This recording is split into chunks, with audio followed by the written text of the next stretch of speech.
मैं चाहूँगी कि हम सब खड़े होकर 1 मिनट की खामोशी इख्तियार करें उनके लिए जिनकी जानें बेगुनाह यहाँ पे गई।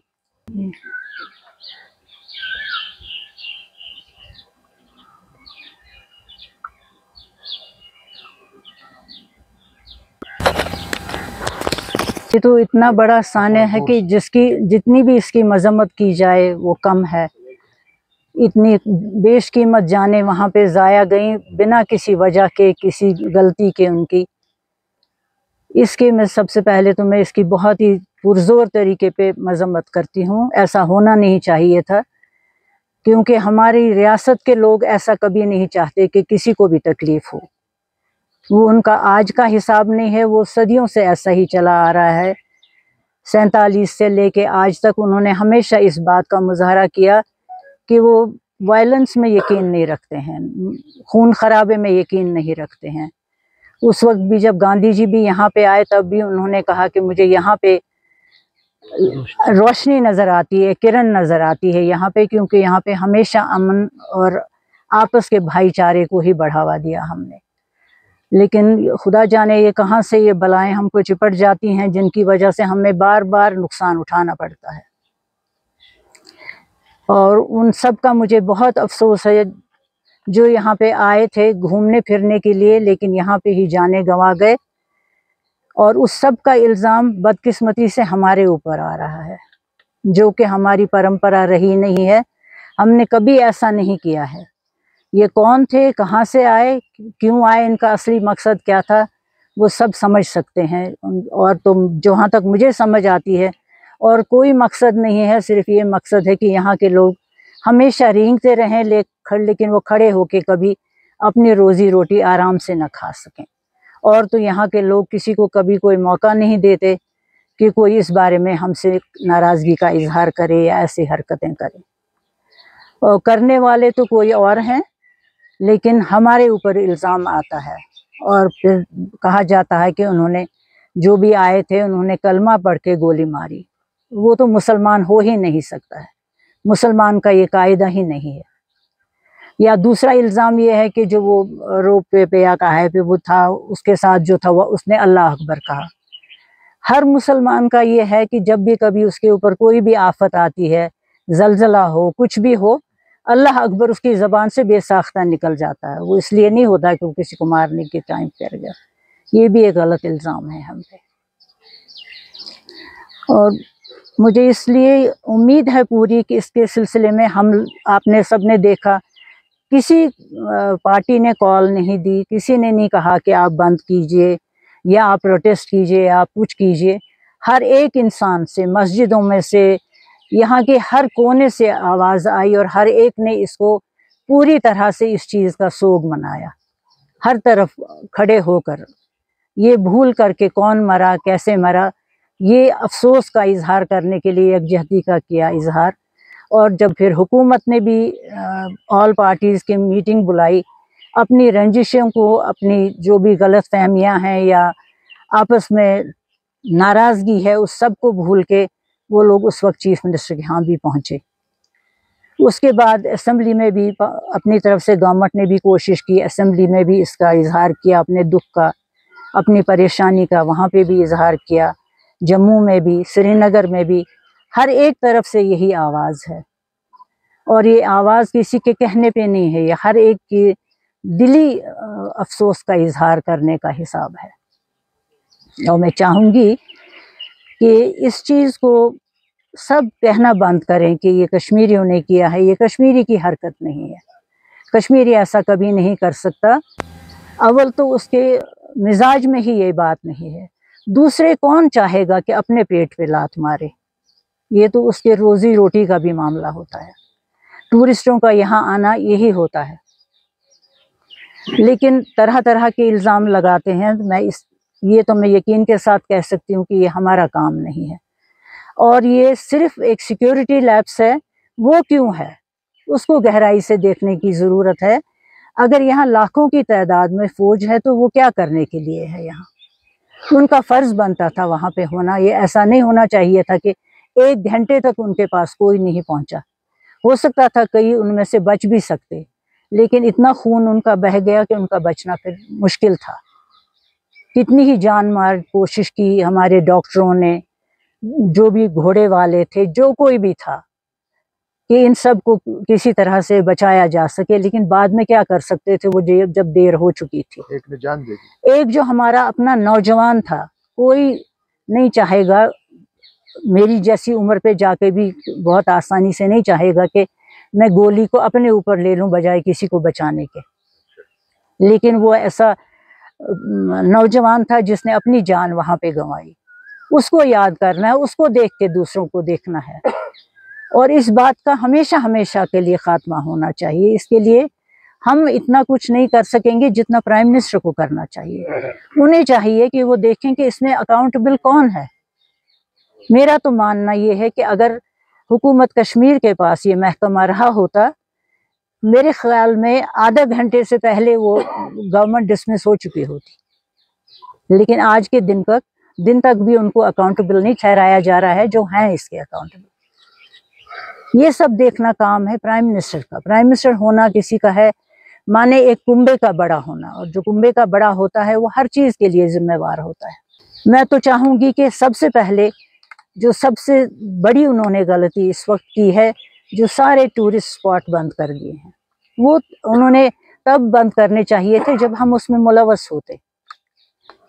और ये जब खुद वो ये सब करेंगे तो इसका मतलब तो यही है ना कि आप यहाँ ना जाएं, यहाँ पे आपको खतरा है। हमसे तो किसी को कोई खतरा नहीं है, कश्मीरी से किसी को कोई खतरा नहीं है। और ले दे के फिर कभी पाकिस्तान को जिम्मेवार ठहराते हैं, कभी किसी को जिम्मेवार ठहराते हैं। कभी आज तक किसी का पता नहीं चलाया कि ये असल में है कौन। अगर उनके अंडर ये महकमा होता तो वो जरूर रिजाइन करते, जहां तक मैं समझती हूँ। ये तो क्लियर बात है। अगर आप गौर से देखेंगे तो ये हुकूमत तो नाम की हुकूमत चल रही है, उसके किसी काम को आगे चलने की इजाजत नहीं है। वो लाख कोशिश करें, कहीं ना कहीं किसी न किसी पॉइंट पे रुकावटें लाई जाती हैं। और ये तो खैर महकमा ही उनके अंडर नहीं था। लेकिन जो मेरी राय बनती है कि जिनके अंडर ये महकमा है, ये उनका काम है देखना, ये उनको इंश्योर करना है कि अगर उनके लोग आ रहे हैं, अब मान लें आप 2 मिनट के लिए, कोई ये नहीं एंटिसिपेट कर सकता था कि वहां पे इस तरह से हमला होगा।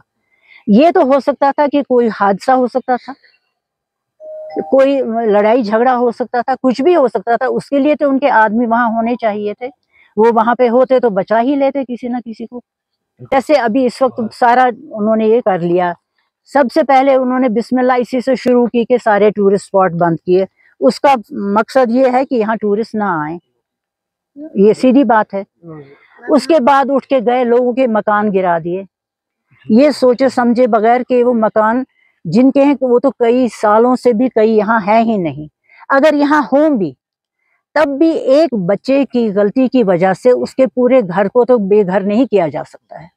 ये बिल्कुल बात हम मानने को तैयार नहीं है कि वो किसी भी के आदमी के, या वो सही कहें या गलत, उसके ऊपर इल्ज़ाम है कि वो टेररिस्ट है, वो उनके घर को मलियामत नहीं कर सकते हैं।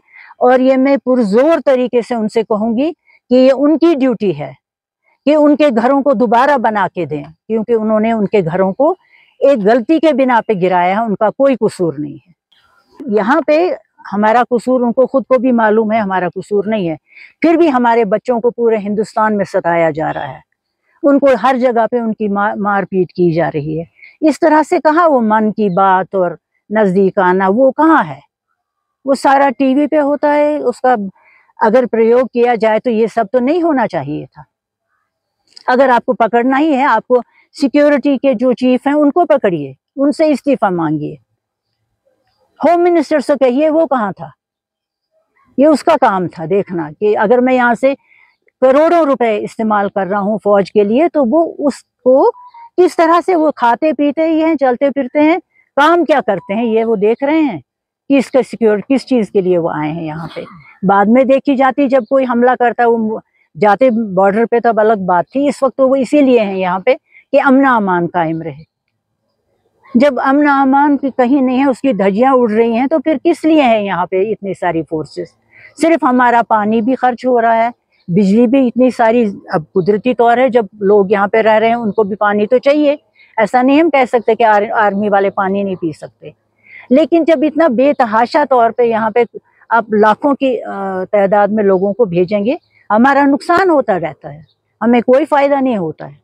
पानी है तो वो गायब है, किसी चीज की कोई भी जरूरत हो वो गायब है, क्योंकि यहाँ पे बिजली आज के दिन तक भी गायब ही रहती है, बहुत से इलाकों से तो टोटली गायब रहती है। ये सब इसी वजह से होता है क्योंकि यहाँ सिक्योरिटी का कोई हिसाब है ही नहीं। अच्छा, मीडिया वालों ने अपना काम किया, आप जो बाहर के लोगों के साथ इस वजह से उन लोगों को भड़काया, जो उन्होंने उस तरह की खबरें देना शुरू की। उस तरह से उनको खून खराबा के लिए तो नहीं रखा गया होता है। मीडिया का काम आपस में नजदीक लाना होता है, सच्चाई को सामने लाना होता है। ऐसा नहीं करना होता कि लोगों के बेगुनाह बच्चों को मारा जाए, लेकिन ये आग सबसे ज्यादा मीडिया ने भड़काई।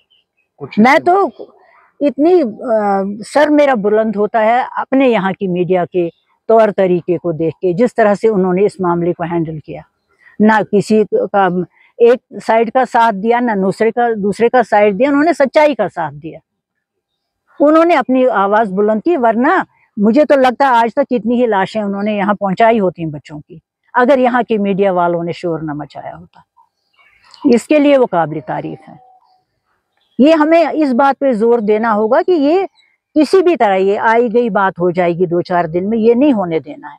ये इन सब को, जो भी सिक्योरिटी जिनके भी जिम्मेवारी है, उनको ये तय करके रखना है कि ये कौन लोग थे, ताकि आइंदा यहाँ पे ये ना हो। दूसरी बात है, इनको किस तरह से वो कॉम्पेंसेट करेंगे टूरिज्म के सेक्टर को। टैक्सी वाले हैं, किश्ती वाले हैं, घोड़े वाले हैं, हर एक का यहाँ पे नुकसान हुआ। और खास तौर पे उनके मकानों को तो उनको बनाना ही बनाना होगा, जिनके बेगुनाहों को उन्होंने गिराया। उसमें भी कई बुजुर्ग रहे होंगे, कई मासूम बच्चे होंगे जिनका कोई कसूर नहीं है। इनको कोई हक नहीं पहुंचता है कि अगर सही मानों में भी किसी ने वहां से गलती की है, वो मिलिटेंट है, उसकी सजा उसके सारे परिवार को ये नहीं दे सकते हैं। इनका इख्तियार ये नहीं होना चाहिए, ना है। अब हमने अपने ये सारे जो हालात हैं, ये सब हमने आगे पहुंचाने के लिए प्राइम मिनिस्टर के साथ जो उनके बाकी मिनिस्टर्स हैं, जो उनका सारा बाकी पार्लियामेंट है, लीडर ऑफ द ऑपोजिशन है, यहाँ पे हैं सब के लिए हमने ये अब आज एक जारी किया है। वो उन तक पहुंचाया जाएगा, पॉलिटिकल पार्टीज के पास, हर एक के पास ये पहुंचाया जाएगा, ताकि हालात को वो देखें, इसको समझें और इस पे सब कमर बस्ता हो जाएं।